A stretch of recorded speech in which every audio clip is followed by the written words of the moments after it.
Okay. I'd like to call to order the Town of McCandless meeting of Town Council for March 13th, 2023. If all of you could join council in the Pledge of Allegiance. I pledge allegiance to the flag of the United States of America and to the republic for which it stands, one nation, under God, indivisible, with liberty and justice for all. Thank you. As we begin tonight's meeting, there's a certain way we conduct these meetings. We work together to better our town. We all have an equal voice. We may disagree, but we will do so with civility and respect because in the end, we are all neighbors. A few announcements. We have a ribbon cutting on this Saturday, the 25th, for Devlin Park Courts and the Grub Road Sidewalk and Pedestrian Bridge. It begins at 10 a.m. And at 10:30, we're having mini pickleball lessons, basketball, tennis, and a pickleball tournament immediately following. More information on how to participate will be found at the town website. We have a roadside cleanup April 15th and April 22nd. April 22nd happens to be Earth Day. The activities committee will provide a light breakfast for the volunteers and a door prize raffle and giveaways at the end of the day. And then last but not least, our library, the Northland Public Library, has their gala Saturday, April 22nd from 7:30 to 10. The VIP reception starts at 6:30. Refreshment, silent auction, entertainment. It's a nice event. For more info on that, it's on our website and the library's website. Okay. Any announcements from council that I missed? Anything? Nope. Okay. First up, we have a public hearing on our MS4 plan. Steve, could you lead us through that? Yeah. At this time, we'll call to order the public hearing on the MS4 pollutant reduction plan. I think we have a presentation from the engineer.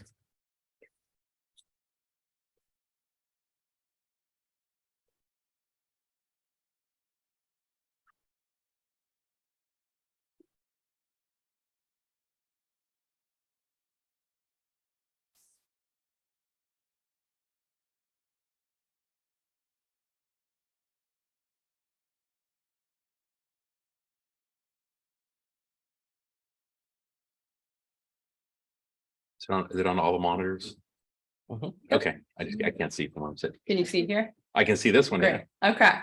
Good evening. Thank you so much for having us here tonight. Tonight, as Steve mentioned, we are here to discuss the revisions to the town's PRP, the pollutant reduction plan reports.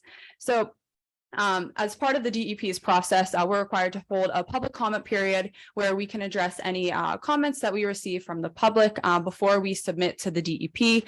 We are resubmitting for the 2018 to 2023 permit cycle. So a quick summary why we're here. The revisions are required for a variety of reasons. The first reason is that the initial report completed in 2017 looked at the reduction as a whole municipal approach. We have since received additional guidance and requirements from the DEP that when they review our final report, they'll be looking at it from a watershed approach. So the town has 4 watersheds. So therefore, we need to ensure that we have projects meeting the reduction requirements in each watershed. So we had to add some additional projects in watersheds to ensure that we can do that. So while we were making those revisions, we have also addressed some additional projects that were completed but were not in our previous report, so we could get some credit and not have to do additional work on top of that. Finally, we have also completed the reduction requirements in a new approved method from the DEP that changes our reduction requirements total and helped us reduce some potential construction costs as well. You'll see the presentation tonight will show a variety of projects that we are adding into the report. Not all the projects are going to be done. We are doing this to provide the town flexibility and options for projects to be completed. We don't want to have to come up here again to add new projects because maybe a project is no longer feasible. So just keep that in mind that not all of these are going to be done. We have been working with the Stormwater Committee as well as Brian to ensure that we have some good paths forwards, and we're actually in the process of completing one of the required projects now. So with that, I would like to introduce you to Ashley Neptune. She is a professional engineer and acts as an environmental engineer at Gateway. She's been with us for over 8 years. She has actually been behind the scenes working with the town on the MS4 and PRP side since this all came to fruition. So she's a subject matter expert, a great resource to everyone. The DEP sometimes even, gets in touch with her to ask her questions. So with that, I'd like to hand the floor over to Ashley to describe a little bit more about the revisions you'll be seeing in the reports. Thank you. Okay, thanks, Kelly. So pollutant reduction plan, you'll hear us say it as PRP. Like Kelly mentioned, it's a DEP MS4 requirement, and it looks to address the siltation and nutrient impaired watersheds. The goal in order to do this is to implement stormwater projects that are focused on water quality. These projects will then reduce pollution caused by sediment in these impaired streams. So I put together a little timeline of the town's MS4 permit, the PRP, as well as you'll see I have it starting back with the US EPA, which established all water quality protection back in 1970 with the Clean Water Act. And the MS4 permit has been around since 2003. So that was the town's first MS4 permit. And then in 2017 is when the PRPs came to light. It's a new MS4 requirement in Pennsylvania only. So the town's PRP report, as well as their MS4 permit, was approved back in January of 2018. The MS4 permit is issued every 5 years. More recently, the DEP actually issued an extension on all MS4 general permits for an additional 2 years, as they're working on revisions to the MS4 requirements. So they kind of need additional 2 years to do that. But it's important to note the PRP deadline did not get extended, so that is still due this year. Since 2018, the town has implemented a variety of projects. You can see you've got Public Works rain gardens, the stream restoration at Highland Valley. You've got a couple of basin retrofits, such as the Trolley Court, Park Ridge, a small stream restoration at Brittany Place, as well as the North Meadows Basin retrofit was recently done last year. So since 2021 up until now, we've done numerous investigations to find more feasible PRP projects, as well as a couple other revisions that Kelly spoke on to the PRP report. So I just have a few pictures of those completed projects thus far. You can see the more recent, the North Meadowcroft Basin retrofit, as well as the other two basins, Park Ridge and Trolley Court. Then you've got the Public Works rain garden. You'll notice in the picture, this is an older photo, and we're currently working with the town to enhance this BMP, so we're able to take PRP credit for it. And then there was a few other stream restoration projects, so the Brittany Place, as well as the Highland Valley. And then Sheets also did a stream restoration project, the Sheets along Old Perry Highway. So as Kelly mentioned, there was a couple of revisions to the PRP report. One of the main ones was utilizing the DEP approved methods to reduce our pollutant reduction requirement, which estimated a savings of $150,000 in construction costs. So you can see here tables from 2017 to this year, comparing those reduction requirements, as well as the projects completed in each. You can see in Gertie's Run and Lowry's Run that those watersheds, the reduction requirement has been completed. You also notice in red font, such as Sheet Stream Restoration and Trolley Court, those weren't previously approved in the 2017 report, but we want to take credit for them since they've been done. So we're also amending the report to include those. And then you'll see Little Pine Creek and Pine Creek North Park Lake. We've done a few projects in those, but we still need more in order to meet the reduction requirement.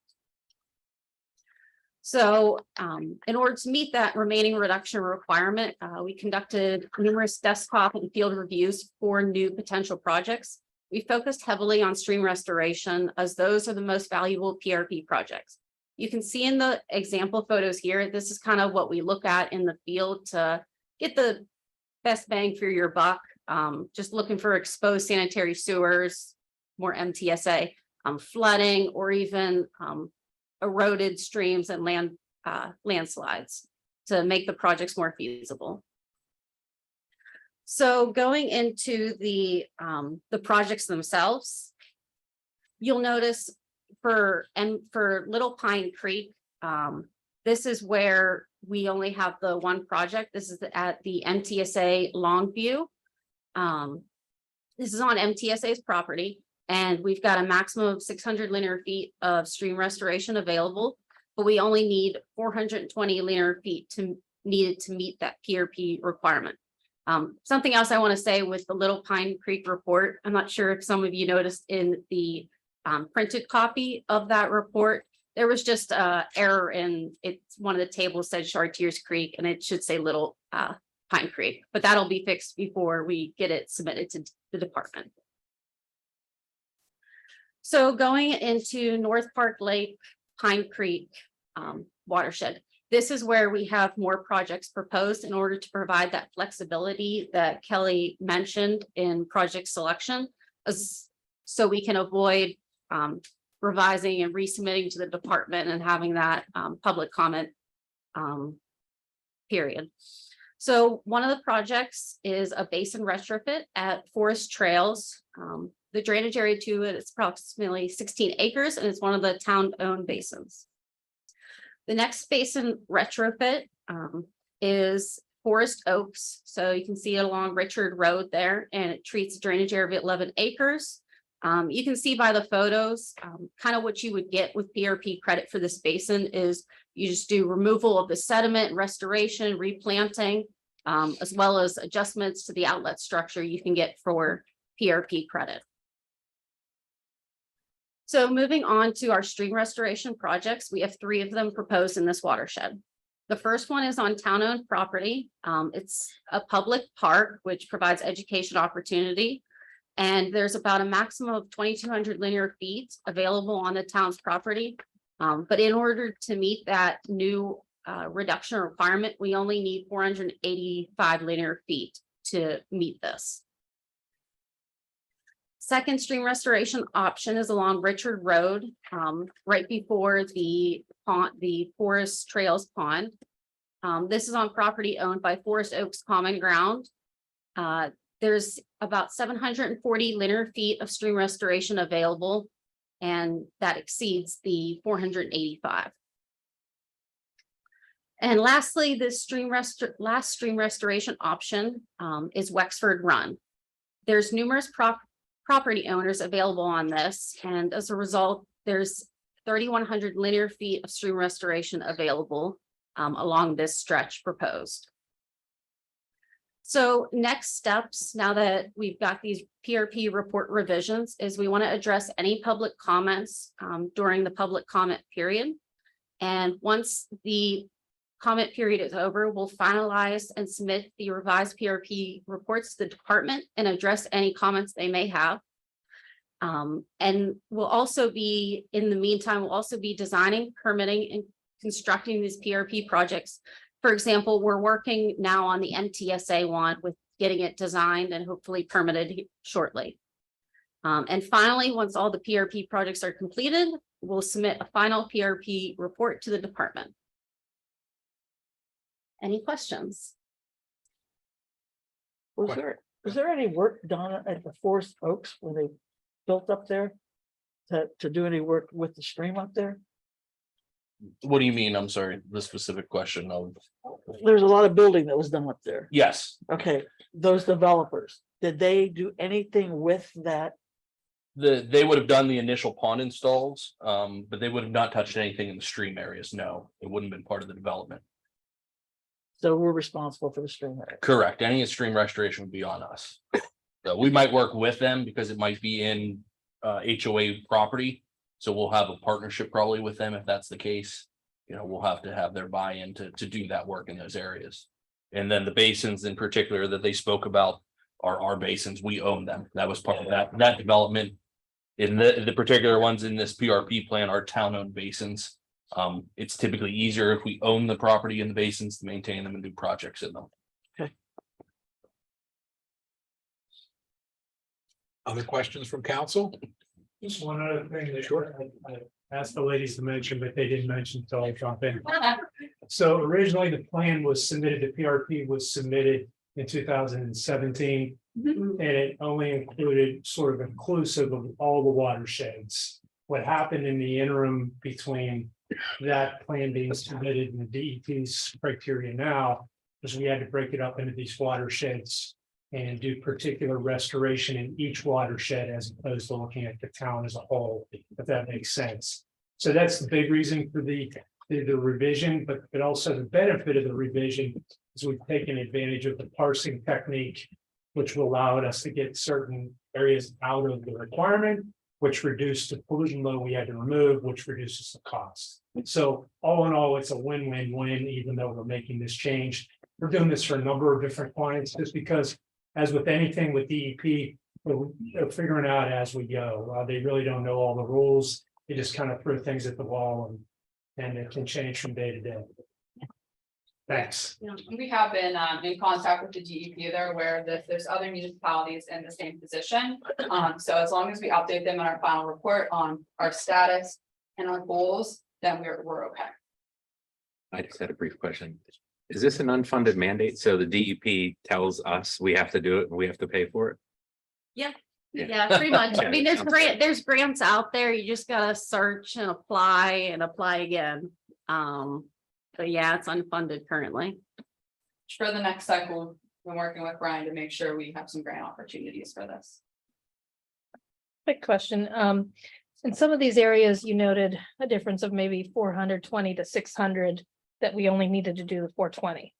Is there a advantage to doing that full stretch and taking care of that and then having that apply to the next set of the next Yeah. application? So currently, I mean, like I mentioned, DEP is still working on the new MS4 permit requirements, but there is a document that says if you over exceed your minimum requirement, you can carry it over to the next permit cycle. Okay, there so is a I'm thinking benefit. If there's a truck, you know, if we have a crew and truck there, why not finish that? Yes. Yeah, it helps. Yeah, and to add on to that too, with some of these sites, as we get in the field and we can identify the feasibility of areas, that will give us a more appropriate number of maybe what we can improve there. So maybe we can't do the whole property, maybe it's 2 sections, but if we're out there and we can get a good linear footage completed, we will. Are you looking at release rates For for your ponds? For the ponds, yeah, so that's part of the studies that we can do, where if we want to adjust the outlet structures, yeah, we can, assess what the release rates are now and what we will have them be and how that affects how the ponds will stage up. Any other questions from council? Okay, thank you. We'll ask the public now if they have any questions as well. So anybody in the room have any comments or questions they'd like to make to the revisions? Yes, Mrs. Rice.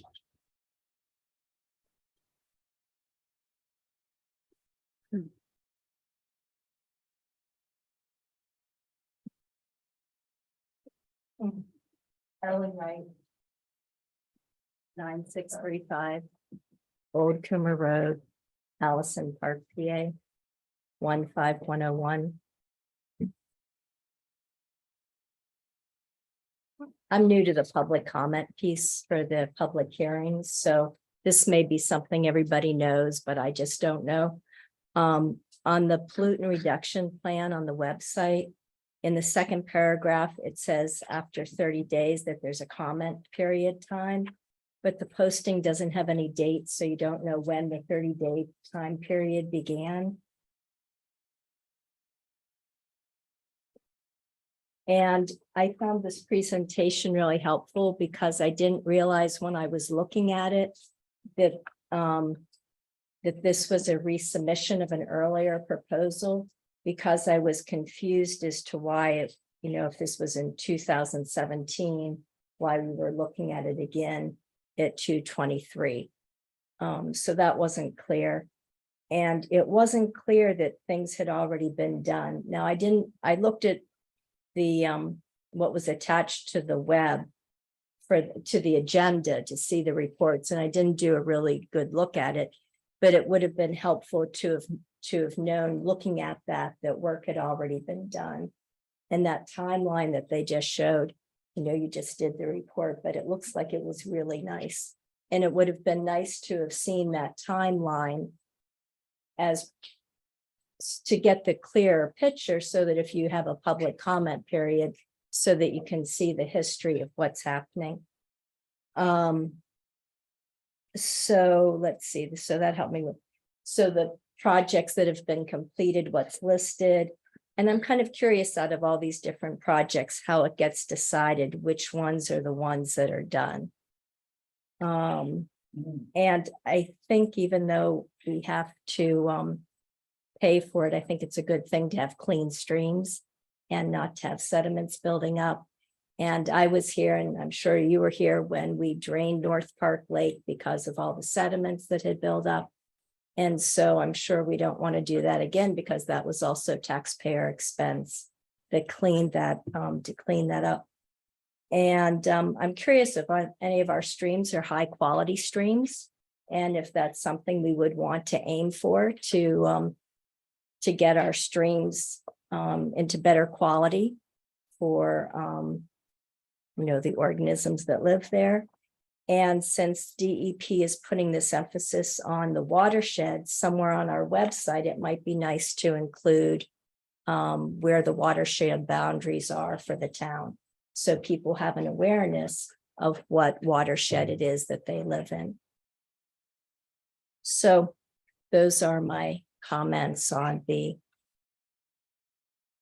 that's all I have. Okay, thank you very much. Thank you. Thank you. Other public comments from folks in the room? Anybody online would like to make a comment? Put your name and address in the chat box. I don't think we have anybody at this point, do we? No. Okay, so we'll give you a second to do. Anybody would like to?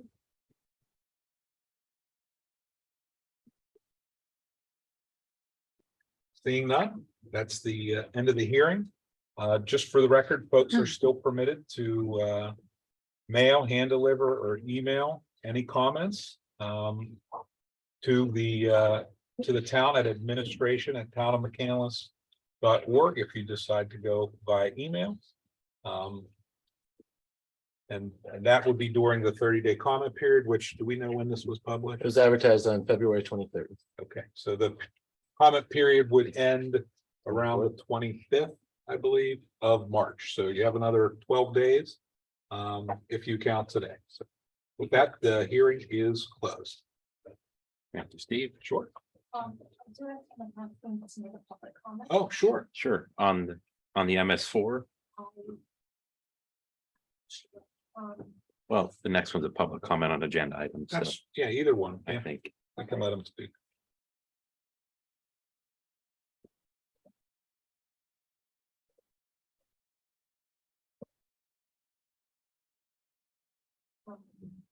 He's 4 up there. You go.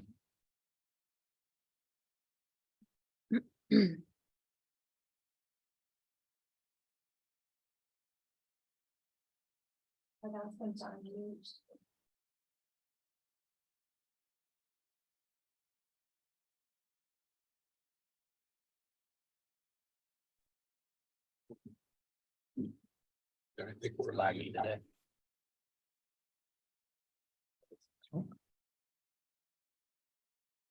Hello, can you hear me? Yes. We can. Oh, hi there. My name is Ilnar Akhmedjanov. I'm a resident of town of McCandless. I just want to make a public comment. It is not related to today's meeting agenda, but it is actually related to the last meeting that was held. So once again, my name is Ilnar. I am a resident of 10194 Woodbury Drive. I'm also a friend of Alex. So essentially, something that I wanted to mention, basically, we do Airbnb in our house. So even though this is a primary residence and we do live in there, however, occasionally when we are not in town, we put our property on short-term rentals. So over half a year, we have had the pleasure of hosting a variety of guests and families, reuniting for special occasions, hosting different business travelers in our community. I also believe that short-term rentals like ours provide a valuable service to both guests and our community. So by hosting visitors, we are able to support local businesses, restaurants, and introduce guests to the unique features and attractions of our town. I understand that some of our neighbors may have concerns about short-term rentals in our community, particularly with regards to the noise levels and their safety. And we want to assure you that we take our role as hosts very seriously, and we have implemented multiple measures to ensure that our guests respect our neighbors and our community. For example, we require that all guests that we host undergo a thorough screening process, including identity verification and background checks. We also have strict rules against parties, loud music, or loud noise levels. We have security measures, cameras, smart locks, on-call security to ensure the safety of our guests and our neighborhoods. I'm a strong believer that short-term rentals has a positive impact on our community, and we are not alone. Many communities have seen a benefit of short-term rentals, including increased tourism, economic growth, community development. For example, our neighbor Shaler Township, we are bordering with it, implemented short-term rentals regulations and registrations for the hosts, and we have seen significant drop in the number of short-term rental properties, eliminating any incompetent hosts. So, dear board, I'm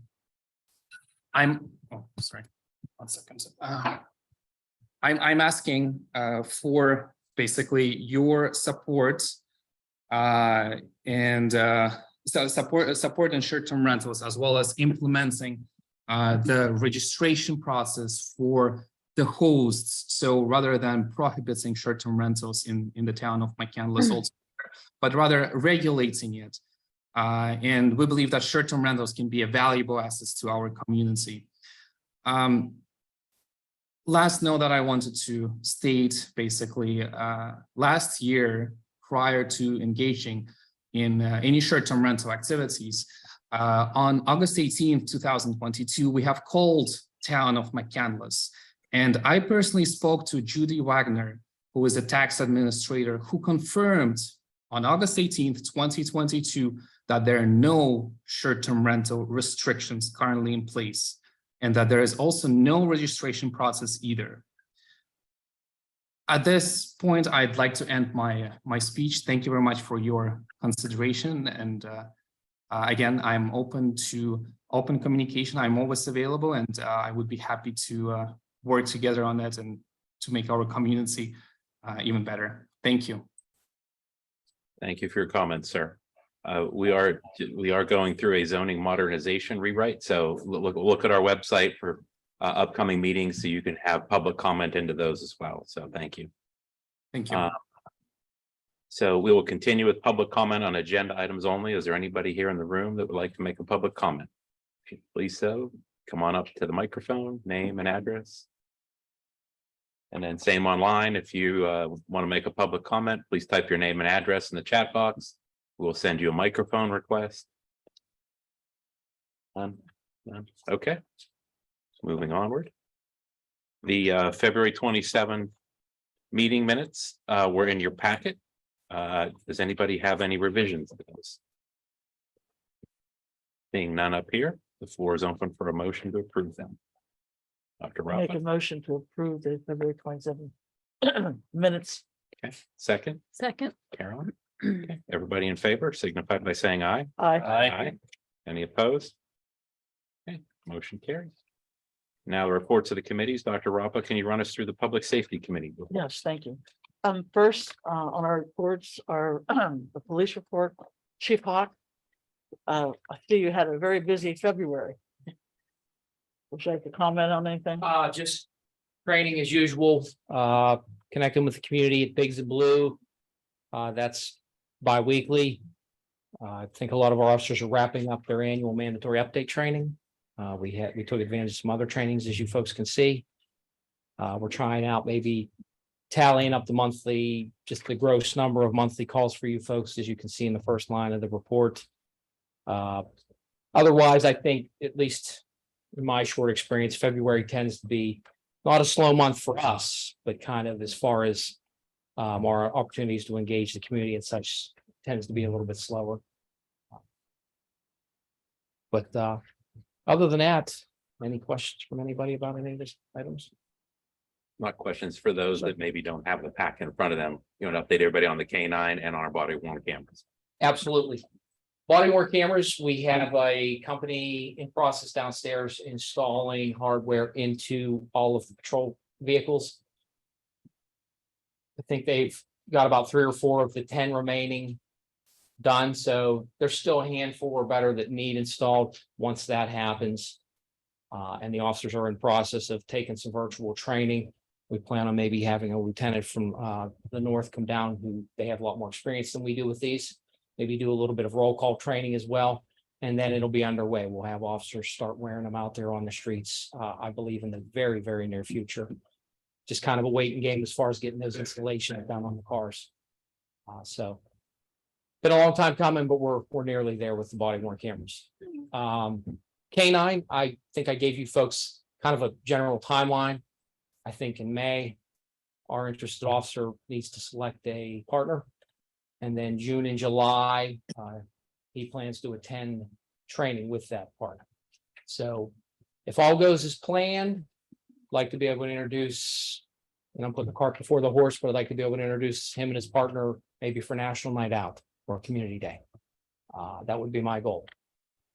What else do we have? AEDs. They are all ordered. After we were able to negotiate a better price with the company, the rep, Stryker rep. I think we were able to save some significant monies. So, but they're all ordered. Purchase orders have been issued for the AEDs, also for the ballistic shields and helmets. They were another item on our 2023 approved budget. Purchase orders were issued for them. I think we also issued a purchase order for traffic sign. We hope to use the major roadways here in the town. And I also heard that we might have the 2023 Explorers, the 2 police ones, maybe as early as tomorrow. So a lot of things are in process, are underway. And anything else? Thank you. Thank you, folks. Okay. Moving on, Chief Wessner, with the fire department, fire marshal, would you like to comment? I see you've had a little busy February also. Yeah, a little busier than last year.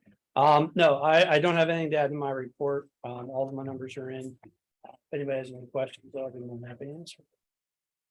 I still like seeing the collection on false alarms. We'll keep track. Good. Any questions? Okay, thank you very much. In your packet are also the current building permits for the month of February. Any question? No? Okay, code enforcement, again, that's also in your packet on the back page of the report. Council, any questions? Okay. Are there any questions from anyone in the audience or online? No, okay. Did I miss something? The liaison report. Yeah, the personnel board. I'm going to get there. I'm sorry. Liaison reports, Mr. Swiger. You have the meeting notes in your packet. Are there any questions? Our next meeting is on Wednesday at 9 a.m. Thank you. Volunteer Fire Department, Mrs. Eisenreich. We did not have a meeting during this session. So there's no comment. Thank you. Thank you. Again, any comments? Thank you. Facilities management, Mr. Singer. So I'll run through the reports of facilities management, staff reports, public works, Jeff. I don't really have a whole lot. The paving program that went out for bid in February. Bids are due on the 29th here at Town Hall. Tree trimming and the line stripe and crosswalk repainting also went out. I should have all that information and a plan together this month. Other than that, the window replacement program for this building. That was posted in the newspaper, gets posted again next week. Anybody that wishes to bid on that can get the documents on the 23rd. And on the 31st, there will be a mandatory pre-bid meeting for that. So that's underway. The HVAC for this building. We're right now going with a VRF system. We're waiting for we reached out to Gateway for a little we wanted them to review a few documents, but if all goes well with that, 5 weeks, we should have working documents to send those out for bid also. So. And other than that, we have 66 basins still left to replace before the paving program starts in June, May or June. So besides putting pipe in the ground, fixing basins and getting the parks ready to go, that's kind of all I have. You got snow today. And a little bit of snow, yes, sir. Anybody have any questions? None for me. Great. Anybody else? Thanks. Jeff. Moving on to liaison reports, environmental committee, Jack. The reports are in your packet, but again, I'd like to mention that April 15th and April 22nd are our town cleanup days. We really need the help. So if you could pass it along to any friends and neighbors and ask them to come out. The 22nd, we'll have a light breakfast, thanks to the activities committee. And it's also Earth Day. Also of important to note is we do have a meeting with our suburban whitetail deer management people next Monday. It'll be Brian, Jason, and I to try to find out what we want to maybe do next year. They're going to give us an update on our program. And they just had a productive meeting with Ross Township that they have some information they'd like to share. And that's it for the environmental right now. Any questions for Mr. Case? Moving on to technology committee, Dr. Rafa. Thank you. Technology committee was rather quick. We're kind of at a standstill and there's a lot of unanswered questions. And so I had asked Brian to put together, and it's in your packet, a little bit more of a detail of what's happening and why we're stalling so much. I know council's come back and said, hey, I thought you all made a decision, what's going on, so forth and so on. So at that point, I had asked for some timelines and some things that are actually happening and how we're moving along with that. So with that, I'm going to turn it over to Brian. Do you want to comment on anything here? Yeah, I mean, I've shared the information about some of the ongoing projects that we're, we made our decision on. We're in the implementation process, and then some of the other software that we've kind of changed. I wouldn't say direction as much as trying to figure out what's the best option for the town for some of them when we've, as we started to implement, such as Tracer, which is our GIS, Geographic Information System program, and how that's going to play out. And what that means then to how we might do the financial software and our tax software and also exploring some other payroll options for the town. So this kind of gives a rundown of where we are and some things that we're working on and expected timelines. I think the two most exciting things that we're still in the process of getting ready is the ability to have public comments, public complaints submitted to the town through a 311 online system that will get work orders sent directly to Public Works or Code Enforcement or the appropriate department. And also our update to our website, which, you know, we're excited, we're gonna get something, soon that will just update and freshen our look. And make it much more accessible to the public for finding the documents they'd like to find. And while he didn't mention anything about Springbrook. Springbrook can't accommodate all of the things that we want. And that's why we had the delay with the tax and the financial portion.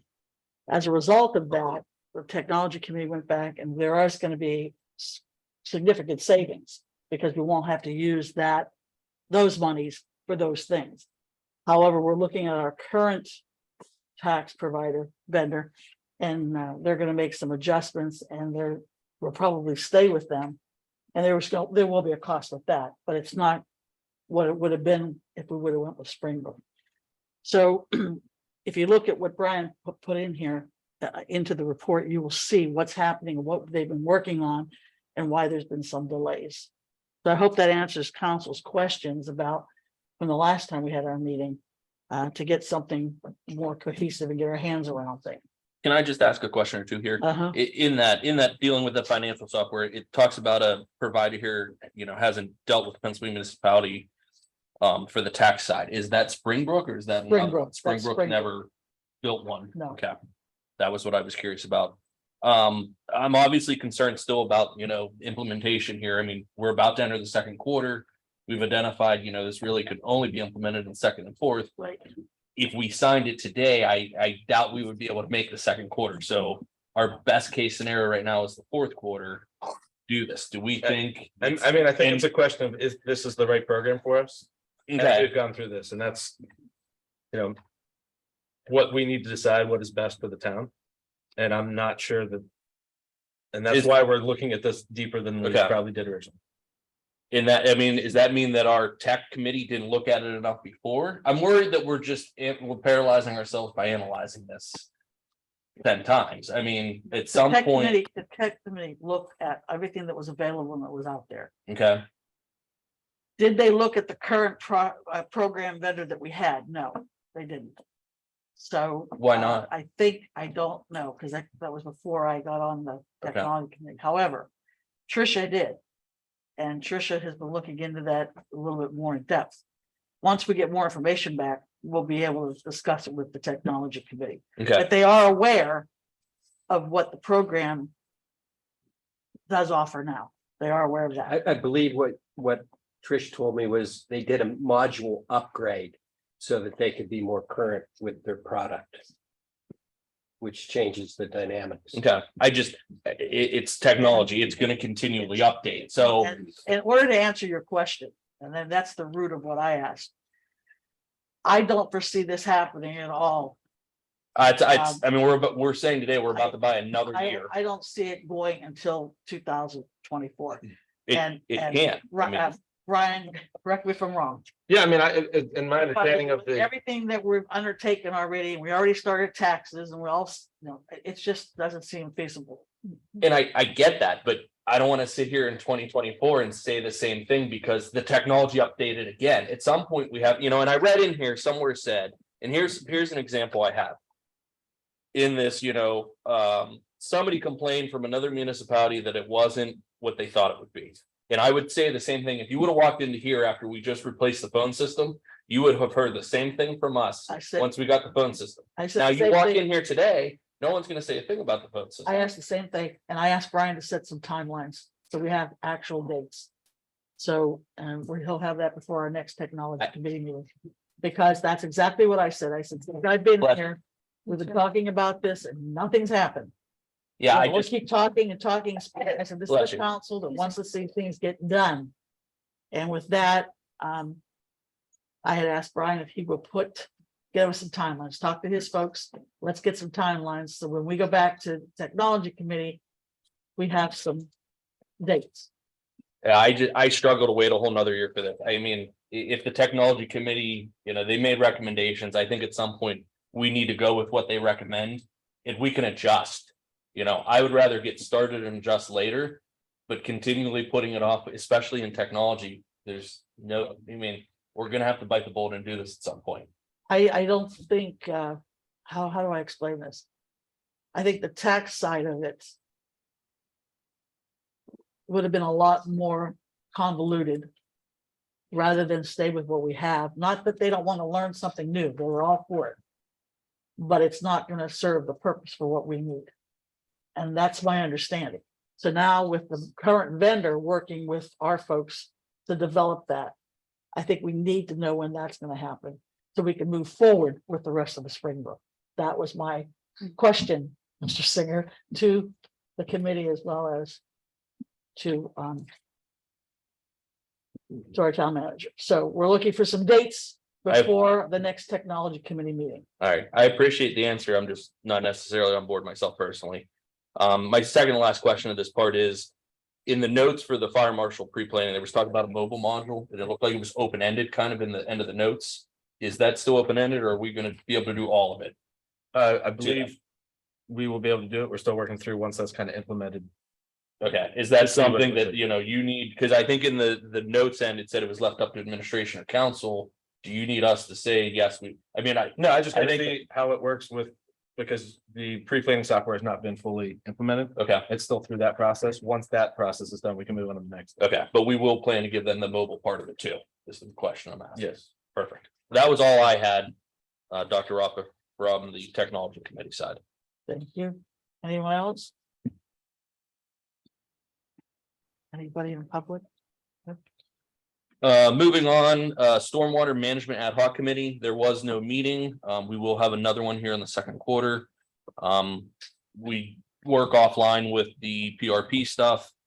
And a couple of the other projects, but we'll have a formal meeting here in the second quarter. Any questions for Stormwater? Okay, at this time, are there any public comment on facilities management? No one in the crowd? How about online?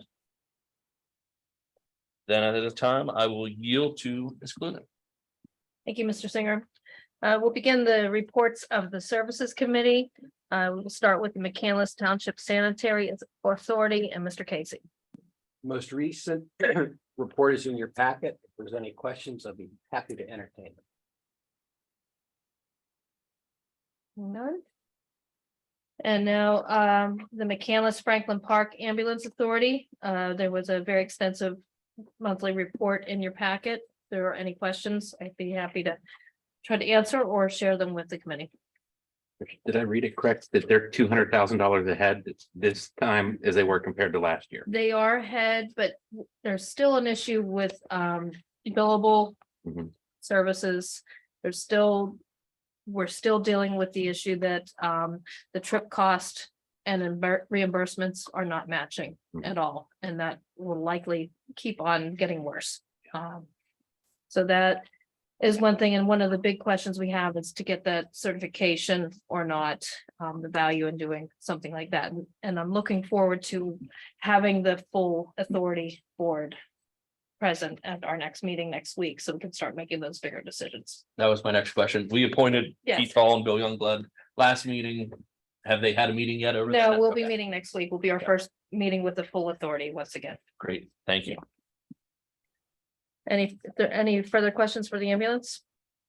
We'll move on to Northland Public Library, Mr. Singer. So our council president touted it last weekend. It was kind of, or last meeting, it was unofficial yet at that time. We officially announced we did receive the $750,000 Keystone grant.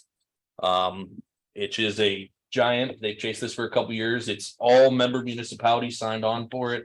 A lot of our local legislators, our state and whatnot, all signed on for it. It's been a long time coming. They are using it for their entrance projects that has been in the works for years. So they're excited that they can finally go ahead and get that done. That's the big news out of the Library Authority. And again, I'll reiterate, the Garden Gala is on April 22nd. I encourage all members of council to buy tickets and attend. And hopefully we'll all see you there. That's all I have. Thank you. Thank you. Any public comment on the Services Committee? Hearing none, move on to Mr. Charles. Okay. See, we have no old business. And then we have no new business unless somebody wants to add something to the agenda from up here. So we will end with just general public comments from anyone here gathered with us. Come on up, name and address. Got 5 minutes and Yes, be short. Rita Martin, 10585 Grubbs Road. Yeah, I'm just here to comment on the accident that happened to one of our citizens and ask why we don't have cameras at our major intersections as we should have, so that we can identify the cars that create those kinds of awful problems.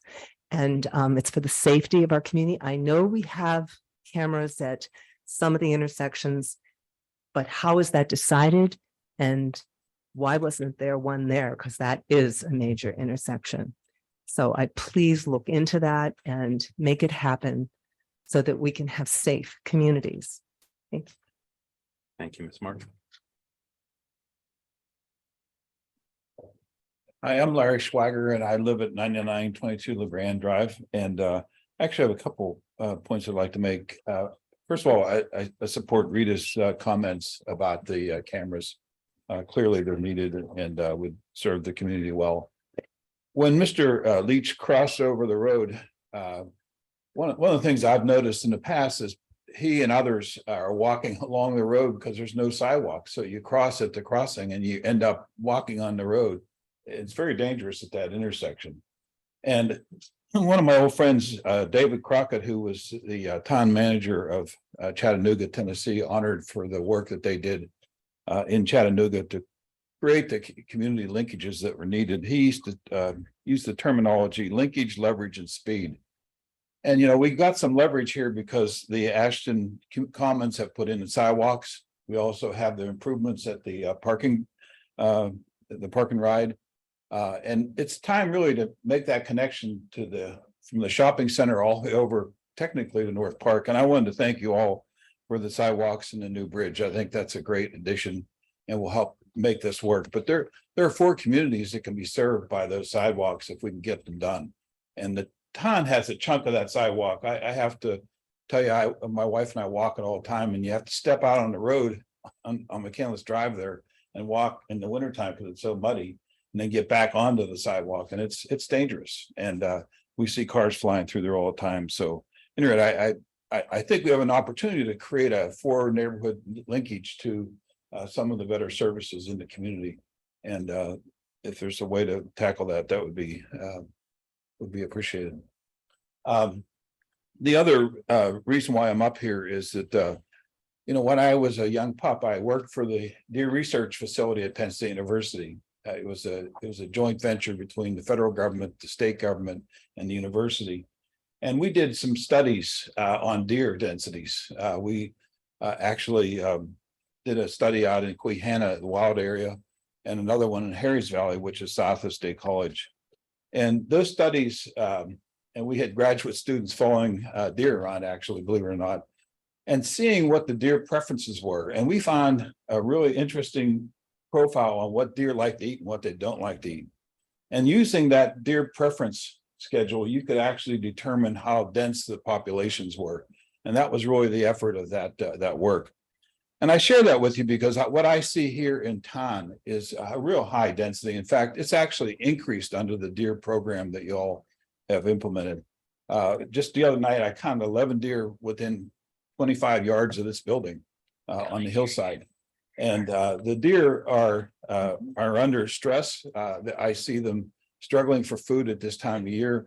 They have hammered bushes. People can't grow flowers. It's really pretty sad. When Rachel Carson and her mother walked Pine Creek, and we don't know how far up Pine Creek she walked, but we do know that she started at Wildwood, near the Wildwood Bridge. But they used to see Jack in a Pulpit, bloodroot, trillium, ginseng, columbine, and many other wonderful species of wildflowers. And she actually later in her life was writing a book called A Sense of Wonder about how kids get inspired.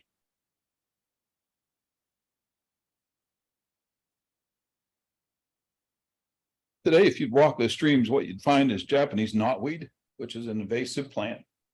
Very, very aggressive. and garlic mustard. And I'll give you an example of how these plants, the deer eat all the good stuff. So they leave behind the bad stuff, and the garlic mustard is the bad stuff. And garlic mustard actually has the tendency to produce phytotoxins. So it will prevent, once it gets established, it'll prevent anything else from growing. And you'll find complete stands of garlic mustard in North Park and all over the area. We just need to control deer so we have a better sense of place and it's a better environment. As an ecologist who I actually wrote the Wild Plant Protection Act in Pennsylvania many years ago.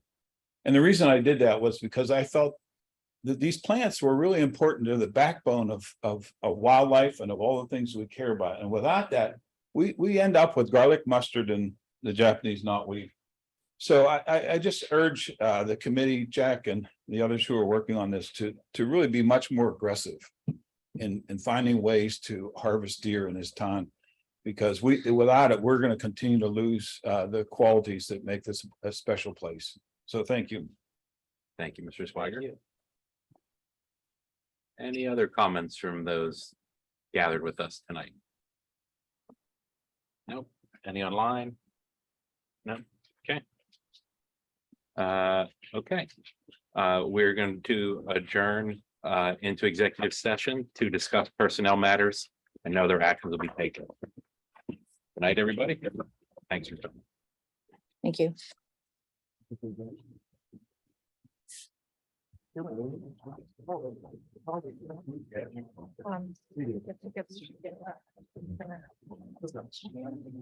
you there? No, I was out of town. As the other, you or Kathy or both? A little bit of both. Okay. All right.